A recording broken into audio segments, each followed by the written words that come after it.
102 നരച്ച് വടിയായിട്ട് കുത്തി കൂടി ഇരിക്കുക.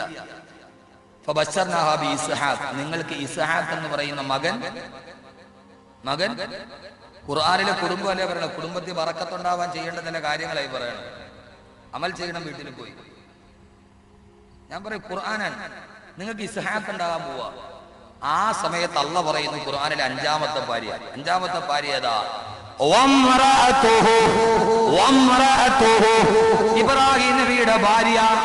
ഇബ്രാഹിം നബി ഭക്ഷണം വിളമ്പി കൊടുക്കുന്നു ഡൈനിങ് ടേബിളിൽ. അതിഥികൾ ഇരുന്ന് കഴിക്കുന്നു. നമ്മൾ അതിഥിക്ക് ഭക്ഷണം കഴിക്കുമ്പോൾ നമ്മുടെ ഭാര്യ എവിടെ ആയിരിക്കും നിൽക്കുക? നമ്മുടെ ഭാര്യ എവിടെ ആയിരിക്കും നിൽക്കുക?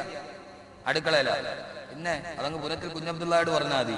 ഇവര് വന്ന് കട്ടം പൊക്കി നോക്കാരാ പറഞ്ഞത് ഇല്ല. വാതിലിന്റെ ഇടയിലൂടെ മിക്കവാറും ഭർത്താവ് ഭക്ഷണം വിളമ്പുമ്പോ ഭാര്യ നിൽക്കുന്നത് എവിടെ ആയിരിക്കും? വാതിലിന്റെ അവിടെ ആയിരിക്കും. ഖുർആൻ.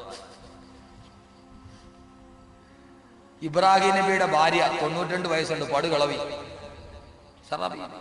വാതുക്കല് നിൽക്കുക. ഈ മലക്കുകൾ കൊണ്ടുള്ള ഞങ്ങൾ രണ്ടുപേരും 2 പുരുഷന്മാരുടെ രൂപത്തിലാണ് വന്നത്. ഖുർആൻ സൂറത്തുൽ കാഫും സൂറത്തുൽ ദാരിയാത്ത് 2 സൂറത്തിൽ സംഭവം പറയുന്നത്. അപ്പൊ ഇബ്രാഹിം നബിയുടെ ഭാര്യ നിൽക്കുമ്പോഴാണ് ഇവര് പറയുന്നത് പിന്നെ ഈ ഭാര്യ ഗർഭിണിയാവുന്നു, പ്രസവിക്കാൻ പോവാ, മോന്റെ പേര് ഇസ്ഹാഖ് എന്നാണ്. ഈ ഭാര്യ എന്ത് ചെയ്യും?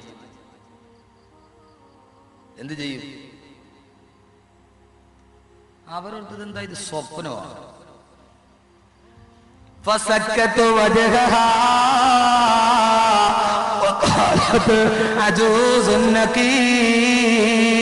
ഇത് കേട്ട ഇബ്രാഹിം നബിയുടെ ഭാര്യ അവരുടെ കൈ കൊണ്ട് അവരെ കവിളത്തിങ്ങനെ അടിക്കാൻ തുടങ്ങി.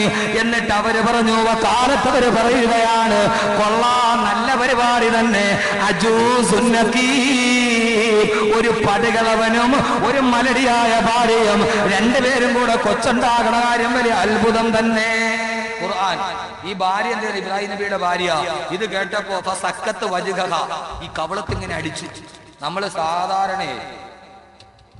സാധാരണ ഈ വിശ്വസിക്കാൻ പറ്റാത്ത സംഭവം കാണുമ്പോ റമദാൻ 1 നോമ്പിന്റെ പിറ കണ്ടു.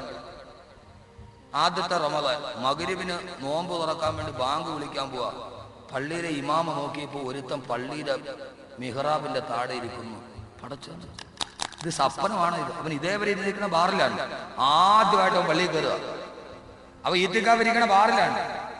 അപ്പൊ ആ നാട്ടിലെ ഏറ്റവും വലിയ ആവാസം നോക്കിയപ്പം മഗ്‌രിബിന് ബാങ്ക് വിളിച്ചവൻ നോമ്പ് തുറക്കാൻ വേണ്ടി മിഹ്റാബിന്റെ മുമ്പിൽ വന്നിട്ട് തസ്ബീഹ് ചെയ്തു. സുബ്ഹാനല്ലാഹ് സുബ്ഹാനല്ലാഹ്. നമ്മൾ എന്ത് ചെയ്യും? പടച്ചവന് ഇത് സ്വപ്നമാണ്. നമ്മൾ ഈ സ്വപ്നമാണെന്ന് അറിയാൻ വേണ്ടി എന്ത് ചെയ്യും? ഈ സാധാരണ നമ്മളെ ഒരു ആംഗ്യം കാണിക, ഇത് സ്വപ്നമോ യാഥാർത്ഥ്യമോ? ഇബ്രാഹിം നബിയുടെ ഭാര്യ ഇത് കേട്ടപ്പോ സക്കത്ത് വജ്ഹഹ, മുഖത്തടിച്ചു. പടച്ചവന് എന്താ പറഞ്ഞത്? 92ാമത്തെ വയസ്സ് ഞാൻ പ്രസവിക്കാനാണ്. അവര് പറഞ്ഞെന്താ? കാലത്ത് അവര് പറഞ്ഞു അജൂസ്, ഒരു പടുകളവൻ. അക്കീം, ഒരിക്കലും പ്രസവിക്കാത്തൊരു മലടിപ്പെണ്ണ് ഇപ്പൊ പ്രസവിക്കാൻ പോവാ. അല്ലാഹു സുബ്ഹാനഹു വ തആല സാറാ ബീവി ഗർഭിണിയായി ഇസ്ഹാഖിനെ പ്രസവിച്ചു എന്ന് വിശുദ്ധ ഖുർആൻ. ആ കഥ ഇവിടെ നിൽക്കട്ടെ. അല്ലാഹു തൗഫീഖ് നൽകട്ടെ. സഹോദരിമാരെ, നിങ്ങൾ ചെയ്യീൻ. 102ാമത്തെ വയസ്സിൽ മക്കളുണ്ടായത് എപ്പോഴാ? അവർക്ക് അതിഥികളെ വിളിച്ച് ഭക്ഷണം കൊടുത്തപ്പോ. കല്യാണം കഴിഞ്ഞിട്ട് വർഷങ്ങളായിട്ട് മക്കളില്ലാത്തവർ, പാവപ്പെട്ടവർക്ക് ധാരാളമായി ഭക്ഷണം വെച്ചു കൊടുക്കീൻ, എന്നിട്ട് ദുആ ചെയ്യൻ, അല്ലാഹു മക്കളെ തരും. ഖുർആന്റെ ചികിത്സയാണ്.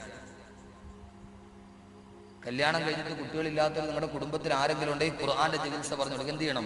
മിസ്കീന്മാരായ പാവപ്പെട്ട ആളുകളെ വിളിച്ചിട്ട് ഭക്ഷണം കൊടുക്കണം. അവർക്ക് ദുആ ചെയ്യണം. ഇനി നമ്മുടെ വീട്ടിൽ ഒരു പള്ളിയിൽ ഒരു മുസാഫിർ വന്നു, അല്ലെങ്കിൽ കുറച്ചു പേരെ വീട്ടിൽ കൊണ്ടുപോയി നമ്മൾ ഭക്ഷണം കൊടുത്താൽ അതിന്റെ ബറക്കത്ത് എന്താ? നമ്മുടെ കുടുംബത്തിനും ബറക്കത്ത്.